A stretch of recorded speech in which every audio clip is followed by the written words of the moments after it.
Hello viewers, আসসালামু আলাইকুম ওয়া রাহমাতুল্লাহ। তোমরা কেমন আছো? আমি ভালোই আছি, আলহামদুলিল্লাহ। আমি এতদিন অসুস্থ থাকার কারণে নিয়মিত ভিডিও দিতে পারছি না দেখে দুঃখিত। আজ আমি তোমাদের জন্য নতুন একটা ভিডিও নিয়ে এসেছি। চলো তাহলে ভিডিওটা স্টার্ট করা যাক।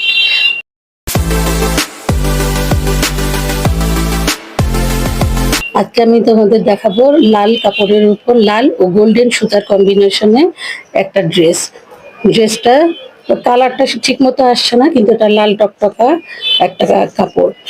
এটা একটা মামনির অর্ডার ছিল, খুবই আর্জেন্ট ছিল জানো। মাত্র 25 দিনের মধ্যে আমাকে ড্রেসটা কমপ্লিট করতে হয়েছে। মাশাআল্লাহ, কাজের ফিনিশিং খুবই ভালো হয়েছে। তোমরা দেখলে।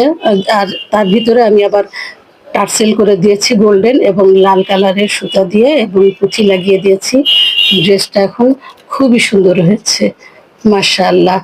তোমরা দেশ এবং দেশের বাইরে থেকে যে যেখান থেকে দেখছো আমার ভিডিওটা একটা লাইক দিয়ে দিও, আর সুন্দর সুন্দর কমেন্টস করো। তোমাদের কমেন্টসের আশায় আমি রইলাম। আর অলরেডি যারা কাজটা করে দিয়েছো তাদের জন্য রইল আমার প্রাণ ঢালা ভালোবাসা। আর নতুন বন্ধুরা, তোমরা সাবস্ক্রাইব করে বন্ধু হয়ে আমার পাশে থেকো। আর স্ক্রিনে দেয়া হোয়াটসঅ্যাপ নাম্বারে আমার সাথে যোগাযোগ করবে। আল্লাহ হাফেজ।